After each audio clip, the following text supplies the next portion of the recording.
And important to know is that much of the talk is going to be based on our newest guidelines from the American Heart Association and American College of Cardiology, which just published, again, the valvular heart disease guidelines in March of 2014. Hôm nay tôi xin trình bày một vấn đề về siêu âm tim gắng sức trong bệnh lý van tim, và phần thứ hai là về trên những bệnh nhân khó thở. Theo khuyến cáo năm 2014 về những kiểm soát cái bệnh nhân có bệnh lý van tim theo Hội Tim mạch châu Âu. And in the guidelines, the newest thing presented in the guidelines were the stages of progression of valvular heart disease. Đây là những cái giai đoạn của diễn biến bệnh lý van tim. And in those stages included the at-risk population, then the progressive population, and then the two populations that we'll discuss for stress testing, the asymptomatic severe valvular disease patients, and then the symptomatic severe population. Ở đây thì bệnh lý van tim chia thành 4 nhóm. Bệnh nhân có nguy cơ bệnh van tim tiến triển, nhưng ở đây ta nói nhiều hơn về cái bệnh lý van tim nặng và không có triệu chứng, và bệnh van tim nặng có triệu chứng. Stress test đã tiến hành ở trên hai đối tượng này, đối tượng thứ C và D. So exercise testing is recommended and reasonable in patients with asymptomatic severe disease to confirm the absence of symptoms and assess the hemodynamic response to exercise and determine prognosis. Siêu âm tim gắng sức là mức bằng chứng 2A được tiến hành ở những bệnh nhân để xác định triệu chứng, bởi vì những bệnh nhân này thường không có triệu chứng, đánh giá cái đáp ứng của huyết động với gắng sức và đánh giá tiên lượng của bệnh nhân, mức bằng chứng B. Remembering that when we do the stress test, we base our clinical decision making on a number of different factors that we can acquire from that test, including the symptom response, the blood pressure and EKG response, valvular hemodynamics, very important, the ventricular response, and even the pulmonary artery pressures. Trước khi làm gắng sức để đưa ra một quyết định lâm sàng, chúng ta phải tính đến đáp ứng của các triệu chứng lâm sàng của bệnh nhân, huyết áp, điện tâm đồ, các cái biến đổi về van tim, đáp ứng của thất trái, áp lực nhị trái, áp lực động mạch phổi. So there was a recent review, and I'm happy to share that reference with you, that goes over the valve stress testing. And just to summarize this very complicated table, valve stress testing, as we just discussed, is indicated for patients with symptoms and non-severe aortic valve disease, for asymptomatic severe valve disease, and then finally a category that we will discuss as well, patients with significant valve disease and reduced left ventricular function. Đây là một bảng rất là phức tạp để đánh giá các bệnh nhân gắng sức, thì ta chia thành những nhóm như bệnh nhân có triệu chứng, bệnh nhân không có triệu chứng và bệnh nhân có siêu âm tim có cái phân suất tổng máu thấp. So to summarize those, what we're looking for in the stress test for patients with symptomatic non-severe valve disease, for non-severe regurgitation, whether it is mitral or aortic, the aim of the test is to assess the increase in the amount of regurgitation, as well as to assess the pulmonary artery pressures, which was covered in this morning's talk by Dr. Kirkpatrick. Với những bệnh nhân van tim có triệu chứng mà không trầm trọng, thì tình trạng bệnh tật là hở mức độ không nặng, gồm có hở cả hai lá và hở chủ. Mục tiêu của test của chúng ta là đánh giá mức tăng cái mức độ hở và trên áp lực động mạch phổi, mức tăng của EF dưới 4%. In those patients with non-severe mitral stenosis, the aim of the test is to look for an increase in the mean gradients, as well as to look for an increase in systolic pulmonary artery pressures. Với những trường hợp hẹp hai lá không khít thì ta đánh giá trên áp trung bình tăng trên 15 ml thủy ngân sau khi gắng sức, và hoặc là trên 18 ml thủy ngân với siêu âm stress dobutamine, và áp lực động mạch phổi tăng trên 6 ml thủy ngân. In patients with non-severe aortic stenosis or paradoxical low flow aortic stenosis, and again I'll cover the paradoxical low flow. We won't cover paradoxical low flow, but we'll cover low flow. But in those patients, we're looking for, again, changes in peak and mean gradients and a change in valve area with stress. Với những bệnh nhân hẹp chủ không khít hay là hẹp chủ mà có dòng chảy thấp không phù hợp thì ta đánh giá cái chênh áp tối đa hoặc chênh áp trung bình tăng và biến đổi về diện tích lỗ van.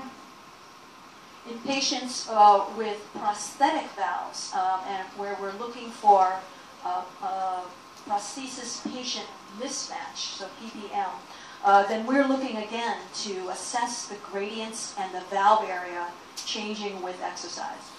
Đối với những cái tổn thương không phù hợp của van hai lá hay van động mạch chủ thì ta đánh giá mức độ chênh áp và diện tích van thay đổi. Now, in patients that are asymptomatic, when we're looking at severe asymptomatic mitral regurgitation, again, we're looking for any development of symptoms as well as a documentation of their exercise tolerance, and then the traditional increase in pulmonary artery pressures, change in ejection fraction, and in this case, looking for changes in global longitudinal strain, which were covered really nicely by Dr. Bach. Với những bệnh nhân tổn thương van nặng mà không có triệu chứng thì ta sẽ đánh giá mục tiêu là đánh giá triệu chứng và cái mức độ thích ứng với gắng sức. Chênh áp lực động mạch phổi tối đa tăng trên 60 mét thủy ngân, EF tăng dưới 4% và vận động stress toàn bộ sẽ tăng dưới 2%.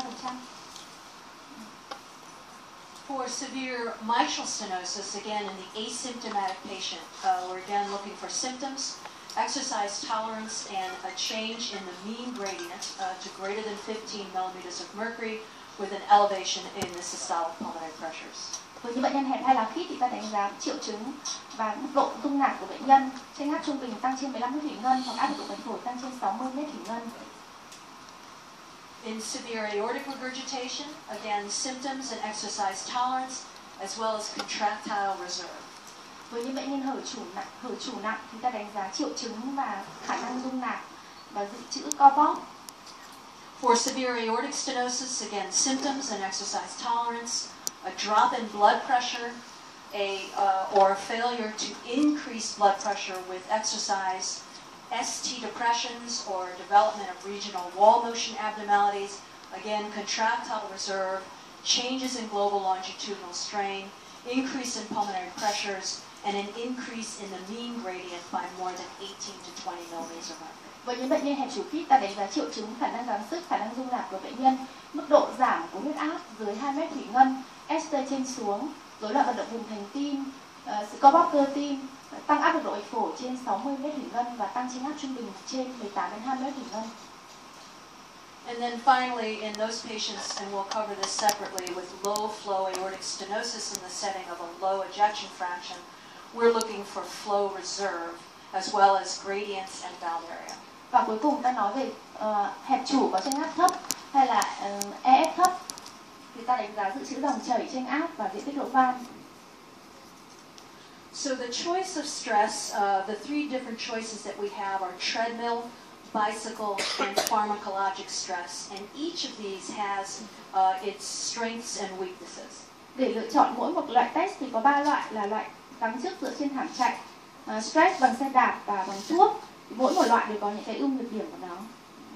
You'll see in the coming talk that the dobutamine stress is obviously going to be our stress test of choice in the patients with low flow aortic stenosis, and that those patients who we are more interested in the Doppler assessment of either valvular function or systolic pulmonary pressures, frequently using the bicycle stress will give us a longer imaging time.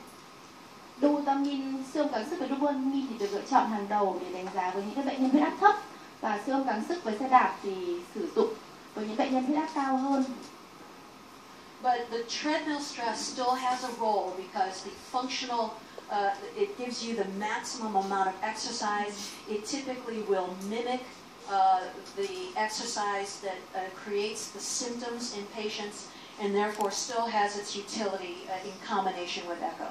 Nhưng siêu âm bằng thảm chạy lại là sinh lý nhất để đánh giá được khả năng gắng sức của bệnh nhân.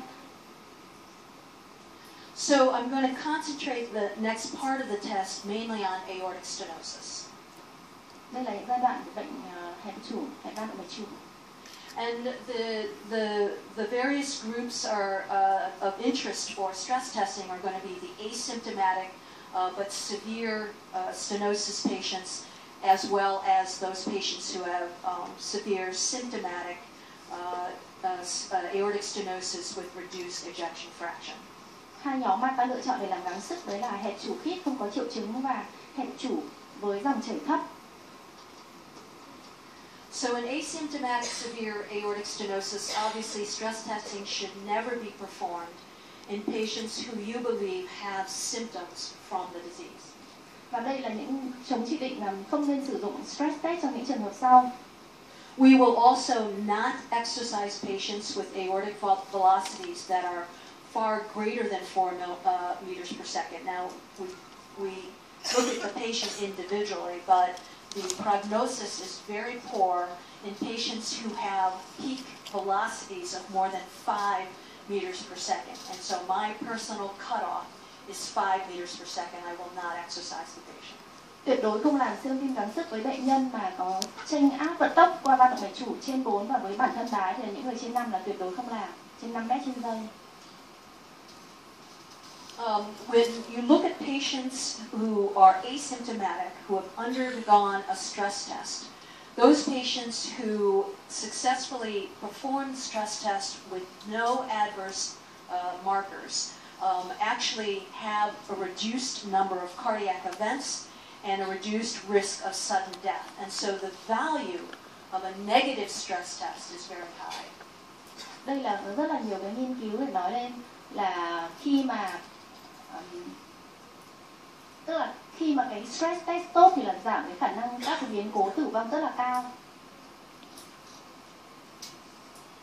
And the adverse predictors, so the predictors of worse outcomes include patients who have very tight aortic stenosis, so very small valve areas, and then the presence of symptoms on stress test, an abnormal blood pressure response, which is variably, this is one study, but the definition of abnormal blood pressure response varies between studies and can either be a flat response with no increase or a drop in blood pressure, and then ST segment abnormalities that have to be greater than 2 millimeters of mercury.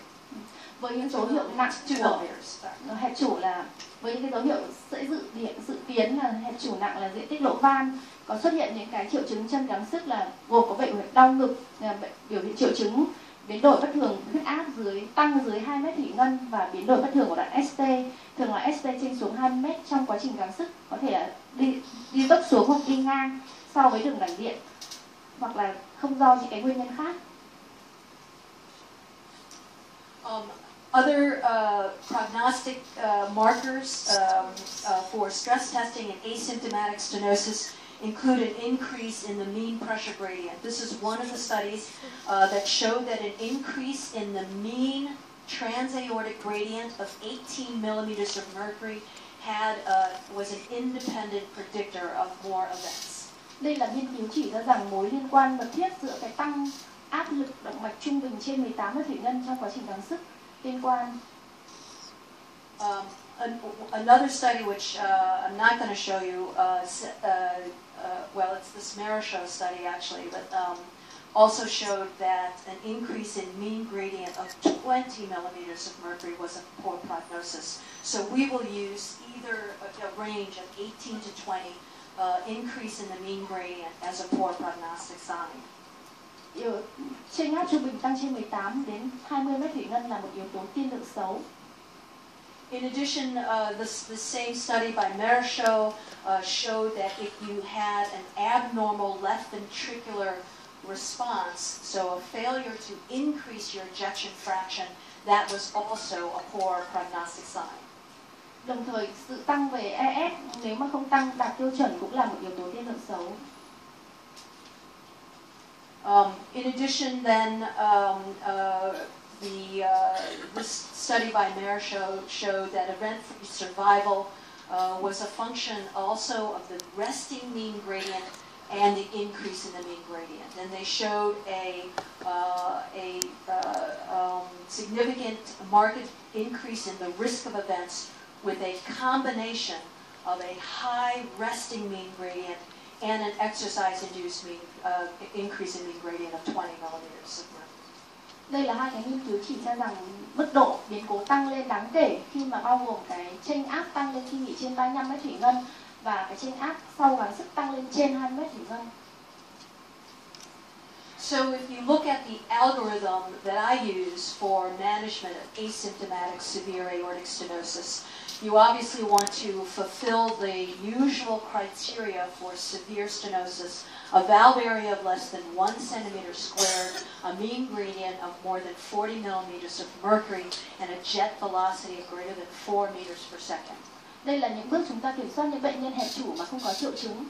Đây là những cái tiêu chuẩn để chẩn đoán một bệnh nhân hẹp chủ khít, gồm có diện tích lỗ van dưới 1, chênh áp trung bình trên 4 và vận tốc ở trên 4 mét trên giây. If the patient does not have symptoms, then we look for markers of poor prognosis. That includes a low ejection fraction. If the patient is going to cardiac surgery for other reasons, then we may intervene. If they have severe critical aortic stenosis, which is a velocity of more than 5 meters per second, or a progression of their increase in velocity of more than 0.3 meters per second per year, in combination with low surgical risk. And then our colleagues in Europe use excessive left ventricular hypertrophy, unless there's hypertension, as another marker of poor prognosis. And in the future, I believe we will probably be using the BNP, brain natriuretic protein, as well as the CT calcium scores. Nếu mà bệnh nhân không có triệu chứng và có EF dưới 50%, có những cái phẫu thuật khác ngoài tim, hẹp chủ rất là khít, tức là vận tốc trên 5 mét trên giây, chênh áp trung bình trên 60, và có nguy cơ phẫu thuật thấp, tốc độ vận tốc tăng trên 3 mét trên giây trong năm với nguy cơ phẫu thuật thấp, và thêm vào đó là có bề dày tách liên thất là trên 1,5 mm mà không có tăng huyết áp hoặc là có tăng cái mức độ proBNP trên 500. If the patients obviously fulfill some of these high risk features, we would suggest to replace the aortic valve. If not, then we tend to watch these patients very closely with follow-up echoes every 6 to 12 months. Nếu những trường hợp này đều không có thì ta phải theo dõi bệnh nhân thật là sát và kiểm soát sau mỗi 6 đến 12 tháng bằng khám lâm sàng và siêu âm tim. If it's unclear whether the patient has symptoms, if they have symptoms, you would never do a stress test. But if it's unclear, or they claim to be asymptomatic, then we will do an exercise stress echo, looking for symptoms, a decrease in exercise tolerance, a abnormal blood pressure response. In addition to you can look at abnormal ventricular response and the development of complex arrhythmias, remembering that at least 2 studies now show that an increase in the mean gradient of more than 18 to 20 millimeters of mercury will also be a negative prognostic factor. Với những cái bệnh nhân có triệu chứng không rõ ràng, người ta làm stress echo thì ta đánh giá những cái triệu chứng của bệnh nhân này: giảm khả năng gắng sức, mức độ tăng huyết áp dưới mức độ và giảm dưới tức là huyết áp tăng dưới 2 mét thủy ngân, hoặc là có những cái rối loạn nhịp thất phức tạp, hoặc là chênh áp trung bình tăng trên 18 đến 2 mét thủy ngân. Again, if patients do not are able to successfully complete their exercise stress with none of the negative prognosticators, those patients have a good prognosis and can be carefully followed. Nếu tất cả các triệu chứng trên đều không có thì ta lại phải theo dõi bệnh nhân một cách cẩn trọng mỗi 6 đến 12 tháng như trên.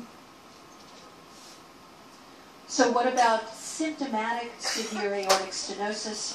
There's really only one indication in the setting of symptoms that we may perform a stress echo, and it would be a dobutamine stress echo.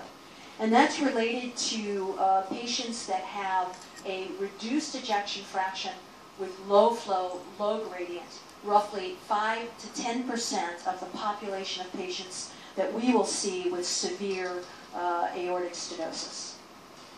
So again, that is in our new American guidelines, the D2 classification with reduced ejection fraction.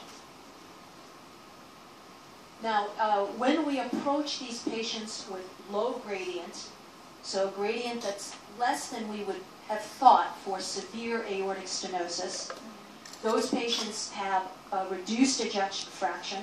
Then the question that arises is the valve area dependent on the low flow? Trường hợp thứ hai mà ta tính đến là cái van hẹp van động mạch chủ mà có dòng chảy thấp, chênh áp thấp và EF giảm, thì ta sẽ đánh giá để liệu đánh giá dựa thực tế là dòng diện tích lỗ van có hẹp thật hay không. And that's when we will perform the dobutamine stress echo. Vì thế mà ta tiến hành siêu dobutamine. So with the dobutamine stress echo, the goal is to increase the left ventricular flow, or in these older studies, the velocity, by more than by 20% or more, using a maximum dobutamine dose of only 20 micrograms per kilo per minute. Mục tiêu của siêu dobutamine là làm tăng cái vận tốc qua đường ra thất trái 20% và liều dobutamine tối đa là 20 mg/kg một phút. This allows us to get the maximum inotropic effect of the drug without the chronotropic effect. Điều này cho phép ta đánh giá được tác động tăng co bóp cơ tim tối đa ở liều này và đánh giá những cái tác dụng giảm thiểu các cái tác dụng rối loạn nhịp của thuốc. And in the setting of having moderate aortic stenosis, the dobutamine will increase the flow across the valve. And if it is moderate aortic stenosis, the valve area will increase and the gradients will stay low. Với những trường hợp hẹp chủ mà nhẹ đến hoặc là trung bình thì dobutamine sẽ làm tăng cái diện tích lỗ van khoảng lớn hơn hoặc bằng 0,3 cm mà không có tổn thương đáng kể. So my algorithm again to the approach for low flow, low gradient AS is the EF should be less than 50%. We will not perform a dobutamine in patients with a normal ejection fraction. The mean gradients should be low, less than 40, remembering that in truth you can have severe aortic stenosis with a mean gradient of 35, and the valve area obviously should be less than 1 centimeter squared. Then dobutamine is then administered up to 20 mics per kilo per minute, looking for flow reserve. We want to increase flow, and we'll actually calculate the stroke volume instead of just the velocity. And we want that to increase by more than 20%. That shows contractile flow reserve. In the setting of contractile flow reserve, if the mean gradient goes up, the valve area stays small, then those patients have true severe aortic stenosis and deserve an intervention, whether that's a valve replacement or a tabbing. Với những bệnh nhân hẹp chủ mà F dưới 50%, chênh áp mà dưới 4 mét thủy ngân và diện tích lỗ van dưới 1 cm vuông thì ta tiến hành siêu stress để mong đợi thì diện tích cái dòng chảy tăng trên 20%. Ta sẽ đánh giá cái dự trữ co bóp nếu mà chênh áp tăng trung bình trên 4 mét thủy ngân và diện tích lỗ dưới 1,2 cm vuông. Diện tích van hay là diện tích van động mạch chủ đối chiếu là từ 1 đến 1,2 cm vuông. Nếu mà có những dấu hiệu trên là hẹp chủ, thực sự là hẹp chủ khít, ta sẽ đưa bệnh nhân đi phẫu thuật thay van. So I'm going to talk about these other things in just a minute. But if you then have a patient with flow reserve, whose valve area gets bigger and the gradient stays low, those patients have pseudo-severe aortic stenosis or really moderate aortic stenosis and can receive medical therapy with careful follow-up. Nếu mà những trường hợp chênh áp thay đổi chỉ dưới 4 mét thủy ngân và diện tích lỗ van vẫn trên 1,2 cm vuông thì đây là những cái trường hợp giả hẹp chủ khít và những trường hợp này chúng ta để chuyển nội khoa. In patients who do not exhibit flow reserve, who with dobutamine you cannot increase their cardiac output, then they may still have significant aortic stenosis. And it's those cases where we have two other tools to use to determine whether or not they deserve intervention. Với những bệnh nhân mà với dobutamine mà dòng chảy vẫn tăng dưới 20% mà lại không có dự trữ co bóp, diện tích lỗ van từ dưới 1 đến 1,2 cm, nếu tất cả những điều này có thì đấy là trường hợp hẹp chủ khít thực sự. Ta lại đưa bệnh xử trí cho tiếp theo. The two other modalities that we have to use is the CT calcium score. First, I'm going to show you this case. This is 82-year-old who initially presented with shortness of breath, but was in atrial fibrillation and cardioverted. The echo was read as moderate aortic stenosis. No question, they said it was moderate. Valve area was something like 1.3 or 1.4. There is reduced ejection fraction, and the patient ended up having an LAD stent, but still complained of some shortness of breath. Now, when we look at patients like this and we see a reduced valve area, we'll actually planimeter the valve area. Đây là một trường hợp bệnh nhân nữ 82 tuổi đi vào viện vì khó thở. Đây là hình ảnh siêu âm van động mạch chủ khi hẹp khít. And this planimetered valve area was much smaller than 1.3 centimeter square. Diện tích van động mạch chủ dưới 1.3. So the question became, in the setting of an ejection fraction of 40%, is this really true severe aortic stenosis? Đánh giá EF 40% bệnh nhân này. If you look at the study that was done, we took an apical window and got a velocity that was very low, and that would have calculated out a valve area that indeed would have been moderate stenosis. But it turns out that this patient's peak velocity was from the right parasternal view. And the right parasternal view serves as the highest velocity view in 50% of our patients that we've studied in the aortic stenosis trials. Với bệnh nhân này thì vận tốc của van động mạch chủ là rất thấp, 2,25 m/giây, và với những trường hợp này thì ta nên lấy cái chênh áp của van động mạch chủ ở mặt cắt là cạnh ức bên phải. So in truth, this patient's valve area calculation was indeed 0.72 centimeters squared, which is severe aortic stenosis. Với cái vị trí đấy thì chênh áp vận tốc qua là 3,34 m/giây và chênh áp tối đa là 43, chênh áp trung bình là 23 m/giây và tiết lộ van là 0,72 cm. The question still remained whether or not this is flow-dependent aortic stenosis, so that the valves can open bigger if the stroke volume is higher. So this patient went through the dobutamine stress echo protocol. Câu hỏi đặt ra là liệu bệnh nhân này có phải hẹp chủ thực sự hay không, và vì thế chúng tôi tiến hành hẹp chủ kít thực sự hay không, và chúng tôi tiến hành siêu âm dobutamine. Ended up having a 25% increase in stroke volume, and we did have to get our post-peak velocities from the right parasternal imaging window, and ended up having, therefore, contractile reserve, no significant change in the valve area, and therefore true severe aortic stenosis. Và thực tế là bệnh nhân này thực sự là một trường hợp hẹp chủ khít, bởi vì đã tăng 25% thể tích nhát bóp, có dự trữ co bóp cơ tim, diện tích lỗ van thay đổi dưới 0,3 cm² và diện tích lỗ van là dưới 1 cm². We know that in those patients that do not exhibit contractile reserve, they still do well if you take them to surgery, so that those patients that have contractile reserve will improve their LV function and functional status in almost 100% of cases. But those that have no contractile reserve, the majority of them will also improve. Với những bệnh nhân còn dự trữ co bóp thì là có 96% bệnh nhân có cải thiện về tình trạng chức năng. Còn với cái nhóm mà không có dự trữ co bóp thì có 90% bệnh nhân dự trữ cải thiện về cái tình trạng chức năng. So there has to be a way to determine whether or not those patients that do not have contractile flow reserve under dobutamine stress echo really have true severe aortic stenosis. And in order to do that, we've used this study looking at the CT calcium scores. Chính vì thế mà chúng tôi đã tiến hành cái nghiên cứu đánh giá cái mức độ vôi hóa van động mạch chủ, sự bất tương, nghiên cứu khá phức tạp đánh giá cái mức độ. And this score looked, this study looked at determining the aortic valve calcium load thresholds that best segregated moderate aortic stenosis from severe aortic stenosis, and then also specifically looked at those thresholds to determine whether or not you could distinguish the low flow patients and separate them into moderate or pseudo-severe versus severe aortic stenosis.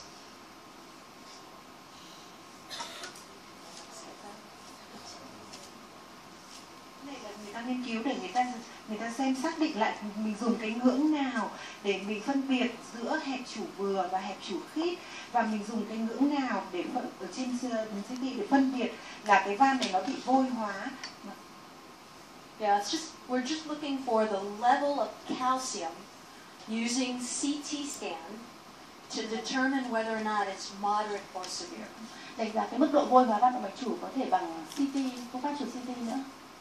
And when you look at the separation of all the patients that came, and they also divided them by men and women, these are patients that have really moderate aortic stenosis. These are patients that have high gradient severe aortic stenosis. So this is very clearly what would be called D1, or the patients that definitely we know have severe aortic stenosis. These are patients that we definitely know have moderate aortic stenosis, and in between are the discordant groups. And it turns out that you can distinguish severe stenosis from moderate stenosis using cutoffs for women and men of calcium, either calcium scores or calcium density.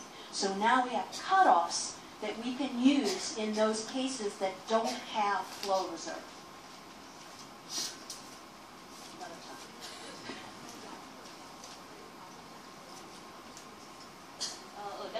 Trong cái nghiên cứu này người ta dựa vào cái đánh giá thang điểm canxi hóa của van động mạch chủ thì thấy là có một cái nhóm mà vôi hóa rõ ràng rồi, có hẹp chủ khít diện tích lỗ van là dưới 0,6, và một nhóm thì là vôi hóa nhẹ hơn và cái không có tình trạng hẹp chủ khít.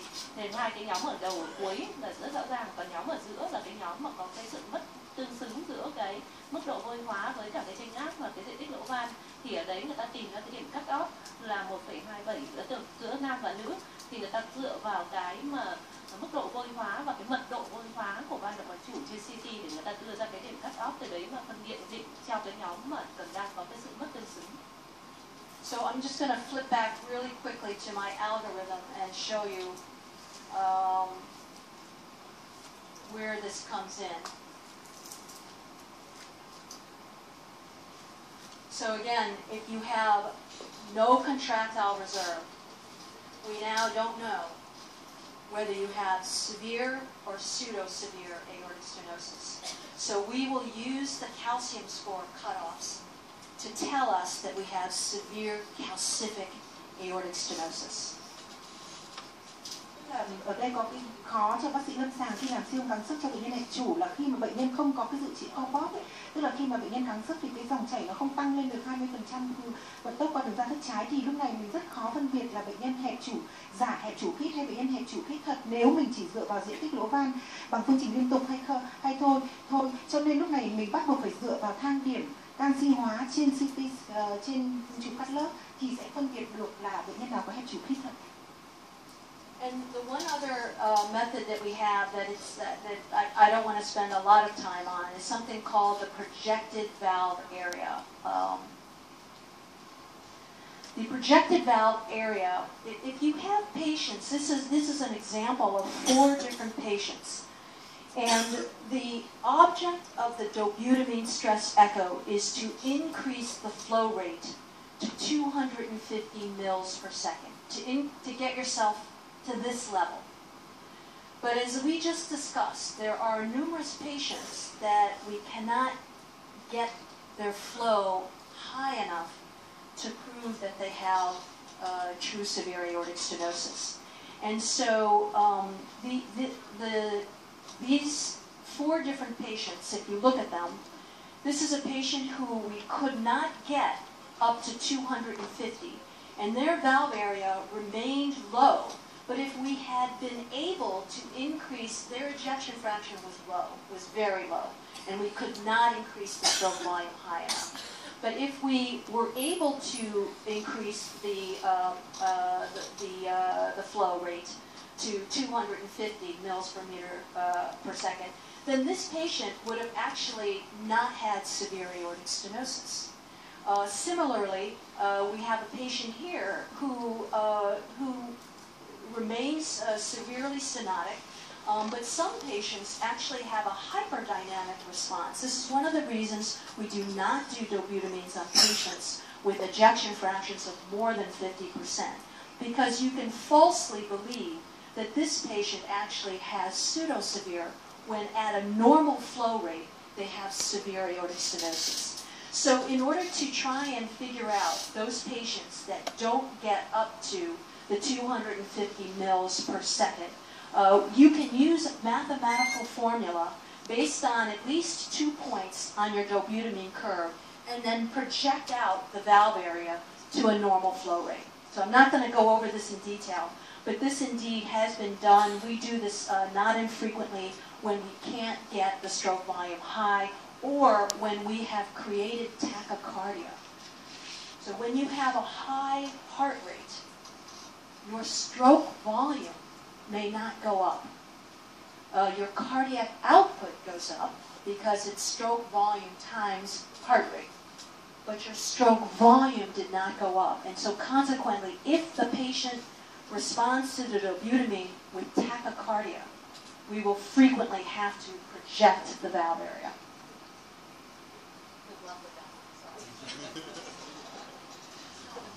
Tức là trong khi mình làm siêu dobutamine thì nó có khả năng xảy ra là vận tốc của bệnh nhân nó không đạt được 250, tức là cái tăng của thể tích stroke volume nó không đạt được 250 ml trên mét vuông, thì lúc đấy là mình phải đánh giá như thế nào. Thì mình thấy là đối với trường hợp mà có tăng cái stroke volume, tức là tăng cái thể tích ống máu nhưng mà cung lượng tim lại tức là không tăng thể tích ống máu nhưng mà cung lượng tim thì lại tăng lên, thì lúc đấy thì mình có thể đánh giá được. Nhưng mà có những trường hợp như thấy đấy thì mình lại mình thấy là bệnh nhân đấy thường là có nhịp tim tăng lên trong khi mình làm dobutamine, vì nhịp tim tăng lên cho nên là cái stroke volume nó trong quá trình gắng sức nó không tăng. Thì còn cái trường hợp mà nhịp tim nó không tăng nhưng mà cái thể tích ống máu nó cũng không tăng thì lúc đó mình rất là khó đánh giá, cho nên là mình phải xem cả cái cung lượng tim và mình xem cả cái thể tích ống máu nữa chứ không chỉ là xem một. We know that this is another study by Dr. Pivaro showing that his projected valve area actually can predict poor outcomes. So if the projected valve area remains small, then the patient really has true severe aortic stenosis. So again, my little algorithm thing, a little complicated, but in the absence of symptoms, you're then looking to do a regular treadmill test, typically a treadmill, could be a bicycle. And if those patients have abnormal findings, then it is, those are the D1 symptomatic severe aortic stenosis patients who then should have aortic valve replacement. Với những bệnh nhân không có triệu chứng, bệnh nhân hẹp chủ và không có triệu chứng, thì xương tâm thành ngực, stress, huyết áp giảm và giảm cái khả năng gắng sức, thì ta sẽ gửi bệnh nhân đi mổ lên ở nhóm D1. In patients who have symptoms but do not fulfill the usual criteria for severe, then we will do the dobutamine exercise test in the setting of a low ejection fraction. And if they have severe aortic stenosis, then those patients should have intervention. Với những bệnh nhân có triệu chứng mà không đủ tiêu chuẩn về chênh áp, tức là dưới 4 mét trên giây và chức năng tim thì dưới 50%, thì khi mà siêu âm dobutamine sẽ vận tốc chênh áp qua van trên 4 mét trên giây ở bất kỳ cái dòng chảy nào, thì ta cũng sẽ gửi bệnh nhân đi mổ. In those patients with low flow and but normal ejection fraction, which we did not have time to cover, it is still such a poor prognosis category that there are indications that those patients should also have intervention. Cũng tương tự như thế với nhóm diện tích lỗ van dưới 0,6 cm trên cm vuông trên mét vuông da và cái thể tích nhát bóp ở dưới 35 ml trên mét vuông thì cũng ta cũng gửi bệnh nhân đi mổ ở nhóm D3 này. There are still other indications for intervention in the asymptomatic population, including the very severe aortic stenosis patients or the patients that have rapid progression to disease. Tương tự với nhóm hẹp van động mạch chủ khít mà không có triệu chứng với vận tốc trên 5 m trên giây và nguy cơ phẫu thuật thấp thì cũng gửi bệnh nhân đi mổ.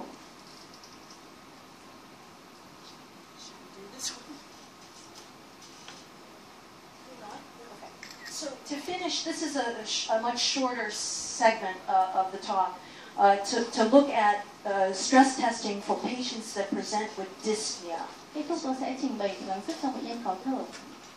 And if you look at these patients, there are really two forms that pulmonary hypertension that we're trying to distinguish. One is the pulmonary arterial hypertension, and the other is the pulmonary venous hypertension. Có hai dạng của tăng áp lực động mạch phổi là tăng áp lực mạch phổi trước mau mạch và tăng áp lực động mạch phổi phía sau mau mạch. So if you using the same color scheme, the pulmonary venous hypertension would include any of the left-sided heart disease, including diastolic dysfunction, and the ones with pulmonary arterial hypertension in the yellow can be pre or post capillary. But it's the two that I'll focus on are going to be stress testing for diastolic dysfunction, because we talked about valvular heart disease already, and then stress testing for pulmonary hypertension. Ở đây tôi muốn nhấn mạnh về suy chức năng tâm trương và các bệnh lý về van tim thì tôi đã nói trên đây rồi. So our ASC guidelines, which I think we do have a poster that we brought our poster on diastolic function, have looked at summarizes the studies looking at stress testing for diastolic function. And it is important for us to measure the tissue Doppler E prime. And so depending on the study that you read, the E to E prime ratio of more than 13 to 15, particularly when you started with a normal E to E prime of less than 7, typically, is diagnostic of diastolic dysfunction. Ở đây ta đánh giá chức năng tâm trương bằng siêu âm Doppler mô với tỷ lệ E trên E phẩy lớn hơn 13 lớn hơn từ 13 đến 15 là bất thường và ít nhất là trên 6. Yeah, so sorry I didn't label this, but these are the normal responses to exercise. Đây là đáp ứng bình thường của một bệnh nhân với gắng sức. So that when you see a change in the E to E prime ratio, it's typically that the mitral E gets higher and the E prime gets lower. And those reciprocal changes will persist for 15 to 20 minutes after, for 10 to 15 minutes after stopping exercise. Biên độ của sóng E và E phẩy thay đổi và có thể kéo dài tới tận 10 đến 15 phút sau khi gắng sức. Because that change persists, we still prefer to use treadmill exercise for this study, so that we can assess two things very well on treadmill. If a patient presents with dyspnea, we can still assess regional wall motion abnormalities the minute they stop exercise and get onto the table. And 10 to 15 minutes later, when the heart rate is more normal and you have less fusion of the E and A velocities, you can assess diastolic function. Chính vì thế mà ta có thể sử dụng cái siêu âm bằng thảm chạy để đánh giá cái yếu tố này vì nó vẫn còn tồn tại 10 đến 15 phút sau khi nghỉ. Và trong cái quá trình gắng sức thì mình có thể đánh giá được cái vận động vùng. sung thêm một tí là cái thay đổi của vận tốc sóng E và E phẩy đối với gắng sức giữa người có bệnh tim, có suy tim và người bình thường khác nhau.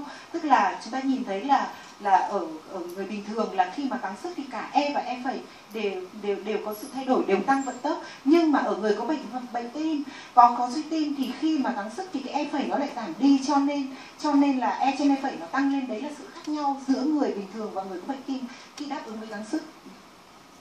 Và cái sự đáp ứng này thì như bác sĩ Hà đã nói là nó thay đổi, nó kéo dài 10 đến 15 phút sau khi bệnh nhân ngừng gắng sức, cho nên là chúng ta hoàn toàn có thể cho bệnh nhân sử dụng cái phương pháp gắng sức thản chạy để đánh giá.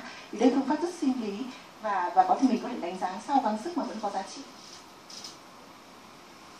I'm going to skip most of this slide except to say that those patients again that have a normal exercise EDE prime have a good prognosis, and the ones that start with a normal EDE prime but then elevate the EDE prime ratio have a poor prognosis. Ở đây thấy rằng cái mối tương quan chặt chẽ giữa cái tỷ lệ E trên E phẩy, nếu mà có E trên E phẩy tốt thì là tiên lượng rất là tốt, còn E trên E phẩy bình thường thì tiên lượng rất là tốt, mà nếu E phẩy tăng lên thì là tiên lượng không tốt.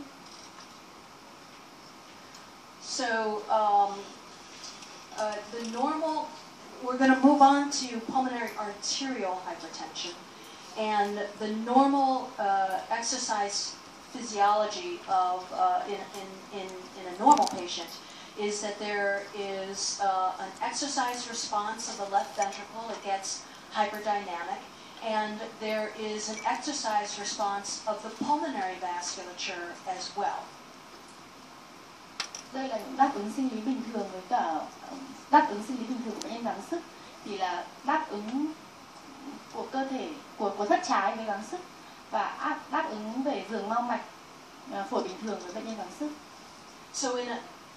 So in a normal patient, the pulmonary pressures should not increase significantly. There is a lot of pulmonary vascular reserve, a lot of capillary systems, and they vasodilate. And so your pulmonary pressures in a normal person should not increase significantly. Với bệnh nhân bình thường thì cái tăng áp lực động mạch phổi là không đáng kể. But we know that the normal response to exercise is different for older patients and for heavier patients. And so that you may see some increase in pulmonary pressure in the older population and in patients who are very large. Ta biết là phụ thuộc của áp lực của mạch phổi còn phụ thuộc vào nhiều yếu tố là về tuổi và về cân nặng của bệnh nhân.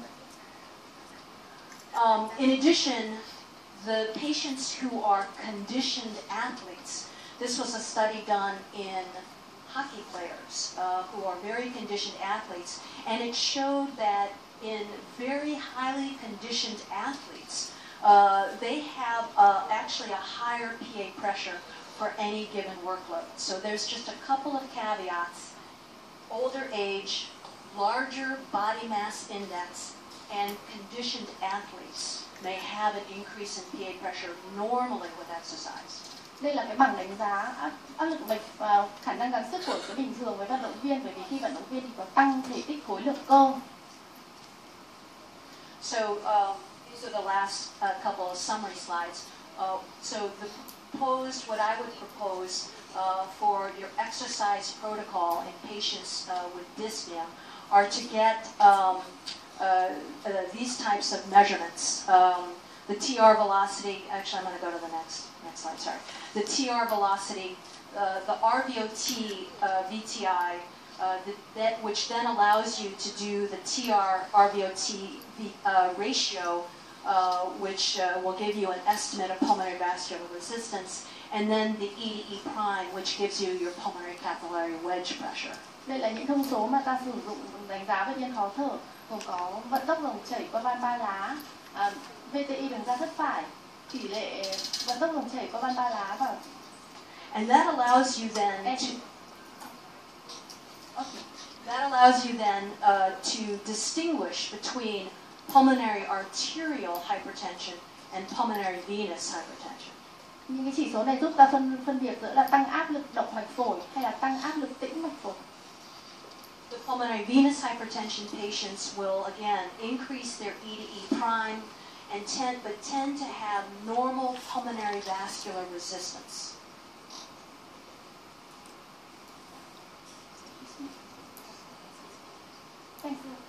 Oh yeah, so the patients with pulmonary venous hypertension, like diastolic dysfunction, will have an increase in their E to E prime or pulmonary capillary wedge pressure, but have normal pulmonary vascular resistance. Với những bệnh nhân tăng áp lực tĩnh mạch phổi thường có thành bên hoặc là cái tỷ lệ E trên E' của thành bên thành tắc nhân thất hay thành bên thường lớn từ 13 đến 15, nhưng mà lại có cái tỷ lệ giữa sức cản phổi dưới 0,2. Yeah, whereas the ones with pulmonary arterial hypertension will have the reverse.